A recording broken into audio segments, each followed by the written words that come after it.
नमस्कार, मैं हूं डॉक्टर मुदित पांडे, सहायकाचार्य शिक्षा संकाय काशी हिंदू विश्वविद्यालय।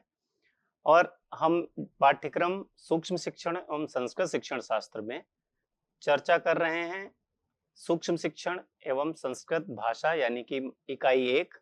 और इस इकाई में हमने अभी तक पिछले व्याख्यानों में शिक्षण, प्रशिक्षण, संस्कृत भाषा शिक्षण और सूक्ष्म शिक्षण, अर्थ, परिभाषाएं एवं प्रकृति पर चर्चा की है। आज हम इस व्याख्यान के अंतर्गत जो सूक्ष्म शिक्षण के प्रमुख तत्व होंगे, सूक्ष्म शिक्षण के प्रमुख सिद्धांत, सूक्ष्म शिक्षण की स्थितियां यानी कि फेजेस और सूक्ष्म शिक्षण के सोपान और समय निर्धारण जो चर्चा का विषय होंगे। पहला जो बिंदु है सूक्ष्म शिक्षण के प्रमुख तत्व। इस बिंदु से क्या तात्पर्य है कि हर एक कार्य में जो भी हम कोई कार्य करते हैं तो उसमें हमें कुछ प्रमुख घटक होते हैं, कुछ उसके कंपोनेंट्स होते हैं। तो जब हम शिक्षण की बात करते हैं तो वास्तविक जो शिक्षण है उसके कुछ कंपोनेंट्स हैं, लेकिन सूक्ष्म शिक्षण जब हम बात करते हैं, क्योंकि वास्तविक शिक्षण से यह पृथक है, क्योंकि यह एक प्रशिक्षण विधि है। तो इसके जो प्रमुख तत्व हैं उसमें पहला है शिक्षण कौशल, यानी कि एक ऐसा कौशल जिसको हमें चयन करना होता है कि आज हम इस कौशल का अभ्यास करेंगे। दूसरा है लघु पाठ योजना। जब हम शिक्षण सूक्ष्म कर रहे हैं यानी कि लघु शिक्षण कर रहे हैं, उसके लिए हम पाठ योजना भी लघु बनाएंगे, यानी कि केवल एक कौशल के लिए वो लेसन प्लान होगा, माइक्रो लेसन प्लान। तो जैसे हम वास्तविक शिक्षण के लिए लेसन प्लान बनाते हैं, फुल लेसन प्लान बनाते हैं, मॉडल लेसन प्लान, तो उसके जैसा ही माइक्रो लेसन प्लान यहाँ इसका एक प्रमुख तत्व है। एक कौशल चयन, दूसरा लघु पाठ योजना। एक प्रमुख तत्व यह है कि लघु कक्षा, क्योंकि जब हम शिक्षण परिस्थितियों में होते हैं, शिक्षण अधिगम प्रक्रिया कक्षा में छात्र और शिक्षक के मध्य चलती है। तो ये द्विमुखी प्रक्रिया हमने पहले लेक्चर में बात की थी, द्विमुखी त्रिमुखी प्रक्रिया के बारे में। तो ये जो लघु कक्षा है, यानी कि कुछ 5-10 बच्चों या फिर आपके सहपाठियों के साथ की कक्षा होगी, वो इसका एक प्रमुख तत्व है। लघु अवधि, क्योंकि जब हम पढ़ाते हैं तो उसकी एक अवधि होती है, जैसे वास्तविक शिक्षण की 40 मिनट, 35 मिनट, 30 मिनट इस तरीके से अवधि होती है। तो लघु शिक्षण की भी एक अवधि 5 से 10 मिनट जो आपके उसमें प्रतिमान में आपको शामिल किया है आपने, तो वो एक अवधि होगी। पृष्ठ पोषण, फीडबैक, इसका एक बहुत महत्वपूर्ण पार्ट है फीडबैक। यदि फीडबैक नहीं होगा तो फिर सुधार कैसे होगा? इसलिए जिस कौशल का अभ्यास करते हैं, जिस विषय पर कक्षा में, उसमें हमारे सहपाठी होते हैं, प्रशिक्षक होते हैं, एक अवधि में उसमें हमें फीडबैक दिया जाता है और हम फिर उसमें सुधार कर पाते हैं। उसके बाद फीडबैक के तुरंत बाद हम पुनः योजना करते हैं। जो लघु पाठ योजना बनाई है उसको हम पुनः मॉडिफाई करते हैं, उसको हम पुनः संशोधित करके पुनः शिक्षण के लिए तैयार होते हैं और फिर से शिक्षण करते हैं और वो पुनः फीडबैक मिलता है। तो इस तरीके से यह शिक्षण कौशल, लघु पाठ योजना, लघु कक्षा, लघु अवधि, पृष्ठ पोषण यानी फीडबैक, पुनः योजना, पुनः शिक्षण, पुनः पृष्ठ पोषण, ये कुछ सूक्ष्म शिक्षण के प्रमुख तत्व हैं। अगले बिंदु पर हम चलते हैं, सूक्ष्म शिक्षण के सिद्धांत। तो एलन तथा रियान 1968 ने सूक्ष्म शिक्षण के कुछ 5 आधारभूत सिद्धांतों के बारे में बताया है कि ये वास्तविक अध्ययन का सिद्धांत है। वास्तविक अध्ययन का सिद्धांत कहने से तात्पर्य है कि यह शिक्षण के कौशलों का अभ्यास है।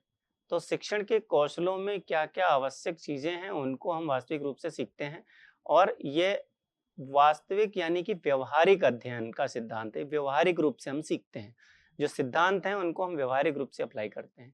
कक्षा शिक्षण की जटिलताओं का सिद्धांत, जो वास्तविक शिक्षण है उसमें जो जटिलताएं आती हैं, उसमें जो समस्याएं होती हैं, उसमें जो ऐसी दिक्कतें हैं, यानी कह सकते हैं कि वास्तविक शिक्षण एक बहुत बड़ा, उसमें बहुत सारे कौशल, उसमें अवधि ज्यादा है, उसमें बच्चे ज्यादा हैं, तो उसकी समस्याएं अलग तरीके की हैं। इसलिए उन जटिलताओं को कम किया जाता है सूक्ष्म शिक्षण में। इसलिए कक्षा शिक्षण की जटिलताओं का सिद्धांत है, उनको कम करना इसका एक मुख्य उद्देश्य होता है। विशिष्ट कौशल के विकास का सिद्धांत है, जो यहाँ पर वास्तविक शिक्षण में जिन कौशलों का प्रयोग करते हैं उनमें से किसी एक कौशल का चयन किया जाता है और उस विशिष्ट कौशल जिसका चयन किया है उसके विकास पर ध्यान दिया जाता है, उसके विकास में सुधार करके उसमें वृद्धि की जाती है और उसके लिए छात्राध्यापक को तैयार किया जाता है। तो ये विशिष्ट कौशल के विकास का सिद्धांत पर आधारित है सूक्ष्म शिक्षण। नियंत्रित अभ्यास का सिद्धांत, यानी कि यह जो अभ्यास है ये नियंत्रित परिस्थितियों में किया जाता है, इसलिए इसे प्रयोगात्मक सिद्धांत या प्रयोगशाला विधि पर आधारित सिद्धांत भी कहते हैं। ये नियंत्रित परिस्थितियों में एक समय निर्धारित है, कक्षा में बच्चे निर्धारित हैं, एक विषय निर्धारित है, एक कौशल निर्धारित है। नियंत्रित परिस्थितियों में इसका अभ्यास किया जाता है और नियंत्रित अभ्यास पर आधारित है, अतः यह नियंत्रित अभ्यास के सिद्धांत को आधार बनाता है। प्रतिपुष्टि का सिद्धांत, यहाँ पर फीडबैक महत्वपूर्ण जो है इस सूक्ष्म शिक्षण में सबसे महत्वपूर्ण कड़ी है फीडबैक, प्रतिपुष्टि। तो वो प्रतिपुष्टि के सिद्धांत पर आधारित है।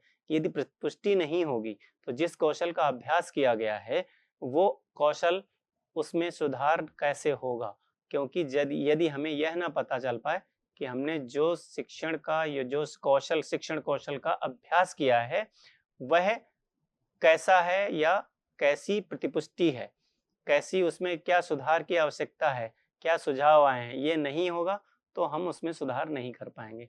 इसलिए सूक्ष्म शिक्षण प्रतिपुष्टि के सिद्धांत पर आधारित है। अब हम देखते हैं अगला बिंदु कि सूक्ष्म शिक्षण की कुछ स्थितियां होती हैं, यानी फेजेस ऑफ माइक्रो टीचिंग। तो माइक्रो टीचिंग की जो स्थितियां हैं उसमें 3 प्रमुख स्थितियां हैं। पहली है ज्ञान प्राप्ति, दूसरी है कौशल अभ्यास और तीसरी है कौशल अंतरण। जब हम ज्ञान प्राप्ति की बात करते हैं तो उसमें प्रमुख है अध्यापन कौशल प्रदर्शन का निरीक्षण, यानी कि जिस अध्यापन कौशल शिक्षण कौशल का अभ्यास किया जाएगा उस शिक्षण कौशल का पहले प्रदर्शन किया जाएगा, यानी कि प्रशिक्षक के द्वारा जो ट्रेनर होगा आपका वो उसका डेमोन्स्ट्रेट करेगा और आपको उसका निरीक्षण करना है, आप उसको देखना है और प्रदर्शित कौशल का विश्लेषण करना है, आपको उसके बारे में जानना है। सूक्ष्म शिक्षण कैसे किया जाता है, उस कौशल का अभ्यास कैसे किया जाता है, उसको आपने पहले जान लिया। अब कौशल का अभ्यास, दूसरी जो फेज है वो है कौशल का अभ्यास। पहले आपने उस कौशल के बारे में जाना कि ये कौशल को इन बिंदुओं को इसमें ध्यान रखना है, इस कौशल को इस तरीके से अभ्यास करना है और इस क्योंकि आपने उसमें उसको प्रदर्शित कौशल का विश्लेषण भी किया है कि इसमें ये चीजें हैं। सूक्ष्म पाठ तैयार करना इसका पहला बिंदु है कि पहले आप जब कौशल का अभ्यास, जिस कौशल का अभ्यास करने जा रहे हैं उसके लिए पहले एक कौशल का चयन करेंगे। जैसे आपने प्रस्तावना कौशल का चयन कर लिया और उसके लिए एक विषय चुना और उस पे आप सूक्ष्म पाठ यानी कि माइक्रो लेसन प्लान तैयार करते हैं और उस माइक्रो लेसन प्लान के आधार पर उस कौशल का जिसको आपने चयन किया है, जैसे कि हमने उदाहरण के लिए लिया प्रस्तावना कौशल, आप उस प्रस्तावना कौशल का अभ्यास करेंगे और जो आपके साथ में बैठे हुए सहपाठी होंगे, प्रशिक्षक होंगे, वो उसमें क्या-क्या आपने पॉइंट्स को, कंपोनेंट्स को शामिल किया है, वो उनको मार्क करते हैं। निष्पादन का मूल्यांकन, और जो आपने अभ्यास किया है फिर उसका मूल्यांकन होता है। इस तरीके से हम फीडबैक के आधार पर सुधार करते जाते हैं और अंत में जो स्थिति आती है वो है कौशल अंतरण, यानी हम अपने जो स्किल सीखा है, हमने जो हमने शिक्षण कौशल सीखा है, जिसमें हमने सुधार किया है, वो वास्तविक शिक्षण में स्थानांतरित करना है। तो वास्तविक शिक्षण परिस्थितियों में, यानी कि छात्राध्यापक हैं तो आप इंटर्नशिप जब करने जाते हैं तो आपको वास्तविक कक्षाएं मिलती हैं विद्यालय में, उस वास्तविक शिक्षण में अपने कौशलों को स्थानांतरित करते हैं, यानी कि वहां पर उनको आप प्रदर्शित करते हैं कि ये कौशल आपने जो सीख के आए थे या ये कौशल में जो आपने सुधार किए थे उनको वहां पर वो गलतियां नहीं हो रही हैं, तो वो आप प्रदर्शित करते हैं। या फिर कहीं आप विद्यालय में शिक्षक हो गए हैं, वहां पर आपको वास्तविक शिक्षण परिस्थितियां मिलेंगी और उन वास्तविक शिक्षण परिस्थितियों में आपको उन कौशलों को अच्छे से आपको उस कक्षीय परिस्थितियों में शिक्षण अधिगम प्रक्रिया में आपको प्रदर्शित करना है और अपने शिक्षण अधिगम लक्ष्यों तक, जो अधिगम लक्ष्य हैं, अधिगम उद्देश्य हैं, उनको प्राप्त करना है। तो सूक्ष्म शिक्षण की जो 3 स्थितियां हैं, यानी कि ज्ञान प्राप्ति पहली स्थिति, कौशल अभ्यास और कौशल का अंतरण, तो ये 3 स्थितियों में हम सूक्ष्म शिक्षण की जो है सूक्ष्म शिक्षण सीखते हैं और उसको स्थानांतरित करते हैं। सूक्ष्म शिक्षण के सोपान, यानी कि जो हम सूक्ष्म शिक्षण में क्या-क्या करते हैं, किस स्टेप से जाते हैं, उसकी स्टेप्स क्या हैं, वो हम देखते हैं कि सबसे पहली जो स्टेप है, सबसे पहला जो उसका चरण है, वो है प्रस्तावना पद यानी अभिविन्यास, ओरिएंटेशन। सबसे पहले हमको सूक्ष्म शिक्षण की अवधारणा, उद्देश्य, विशेषताएं, लाभ और सीमाओं का सैद्धांतिक और व्यवहारिक परिचय कराया जाता है इस स्टेप में। तो जैसे हमने पहले लेक्चर में कुछ शिक्षण के बारे में, भाषा शिक्षण के बारे में, और दूसरे लेक्चर में इस तरीके से सूक्ष्म शिक्षण की अर्थ, परिभाषा इत्यादि के बारे में बात की थी। तो ऐसे ही ये ओरिएंटेशन किया जाता है। उसके बाद विशिष्ट शिक्षण कौशल की परिचर्चा, यानी कि किसी एक शिक्षण कौशल का चयन कर उसका विश्लेषण, जैसे कि प्रश्न कौशल, उपस्थापन कौशल, और इनका जो है उन कौशल के घटकों की, जो उनके कंपोनेंट्स हैं, उस कौशल में जो कंपोनेंट्स आते हैं, उनमें जो समझ है उसकी समझ को डेवलप करना है। उस पर डिस्कशन करते हैं, तो हम उसका विश्लेषण करते हैं और उस समझ को डेवलप किया जाता है। विशिष्ट कौशल के अनुरूप पाठ्य वस्तु का चयन। तो जो आपने विशिष्ट कौशल चयन किया, जैसे आपने प्रश्न कौशल चयन किया है, प्रश्न कौशल, ठीक है, क्वेश्चनिंग स्किल जो है आपकी, आपने चूज किया है, विशिष्ट कौशल के अनुरूप पाठ्य वस्तु का चयन किया आपने, तो कौशल के अनुसार पाठ या टॉपिक का सूक्ष्म प्रकरण चुना जाता है। प्रश्न कौशल आपने चुना है, उसके लिए आप एक पाठ्य वस्तु चुनेंगे, एक कंटेंट आपको चाहिए जिसको आप वहां पर माइक्रो लेसन प्लान के माध्यम से उपस्थापित करेंगे, उसको आप प्रदर्शित करेंगे। तो ये तीसरा उसका चरण है। चौथे चरण में संक्षिप्त पाठ योजना।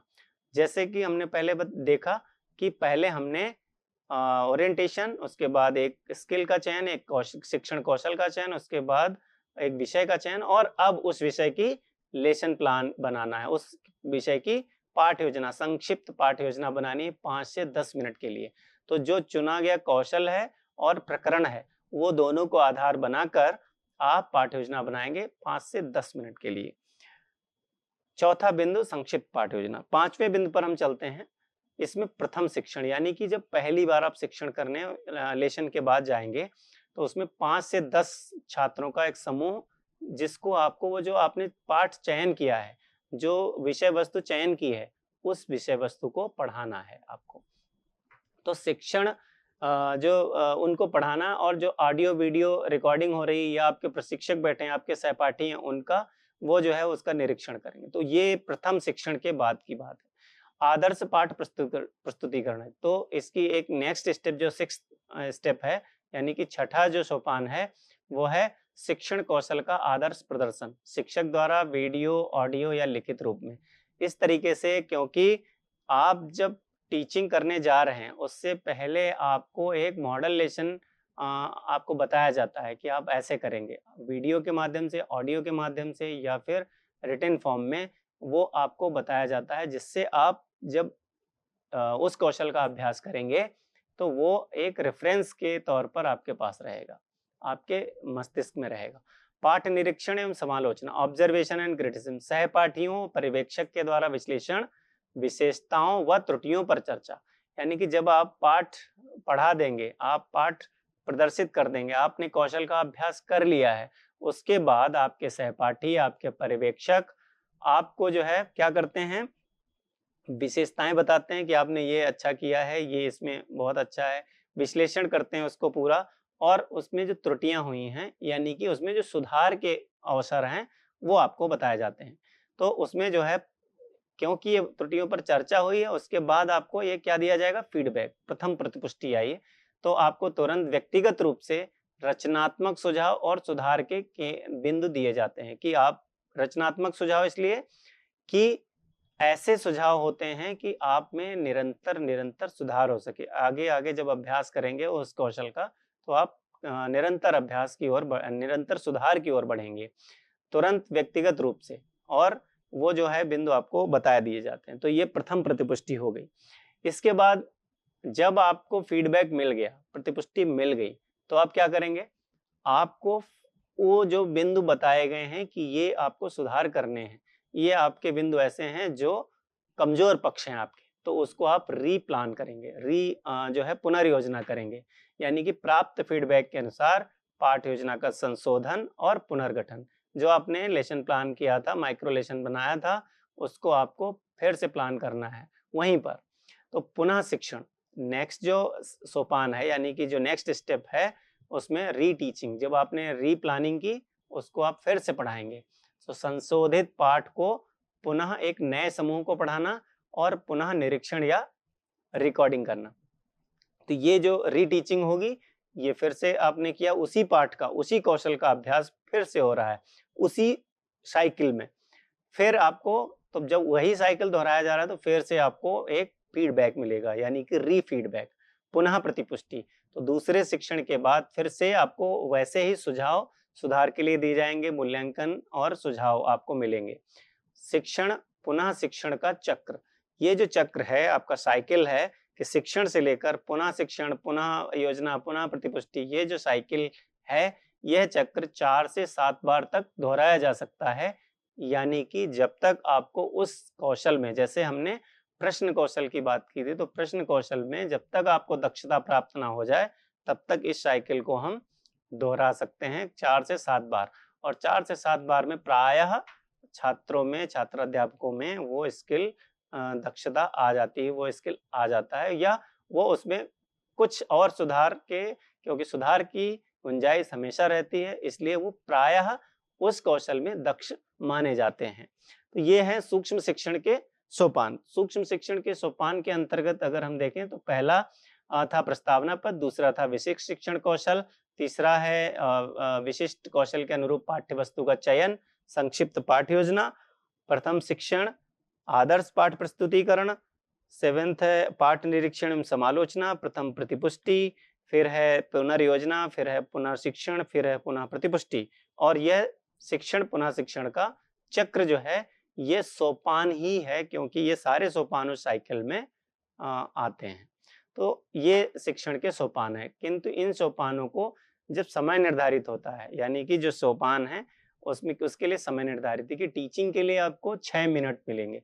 आपने जो लेसन प्लानिंग बनाई, ये सब टीचिंग से पहले का कुछ पार्ट है। जैसे आपको मॉडल लेसन देखना है, मॉडल लेसन के बारे में आपको प्रशिक्षक ने बताया है, और आपने माइक्रो लेसन प्लान बनाया है, विषय का चयन किया है, कौशल का चयन किया है, वो सारी चीजें टीचिंग इससे पहले की हैं।